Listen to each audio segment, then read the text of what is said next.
સુરત જિલ્લાના માંગરોળ તાલુકામાંથી આગની એક મોટી ઘટના સામે આવી છે.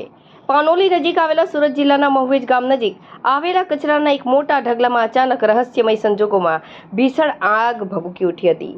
જોતજોતામાં આગે વિકરાળ સ્વરૂપ ધારણ કરી લેતા સમગ્ર વિસ્તારમાં દોડધામ મચી ગઈ હતી.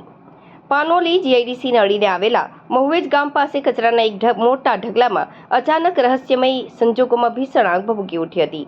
આગ એટલી પ્રચંડ હતી કે તેના કારણે આસપાસના કિલોમીટર દૂર સુધી ધુમાડાના કાળા ડિબાંગ ગોટે ગોટા આકાશમાં ઉડતા નજરે પડ્યા હતા. ધુમાડાના સામ્રાજ્યને પગલે નજીકના હાઈવે અને ગ્રામ્ય વિસ્તારમાં વિઝિબિલિટી પણ ઘટી ગઈ હતી. કચરાના ઢગલામાં લાગેલી આગ આસપાસના રહેણાંક કે ખેતરો સુધી ન પહોંચે તે ડરથી સ્થાનિક રહીશોમાં થોડા સમય માટે ભારે ફફડાટ અને ભયનો માહોલ સર્જાયો હતો.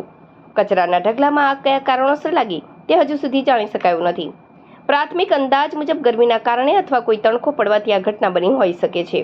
આ ઘટના અંગે સ્થાનિક તંત્ર અને ફાયર બ્રિગેડને જાણ કરવામાં આવતા જ આગ પર કાબુ મેળવવા તજવીજ હાથ ધરવામાં આવી છે.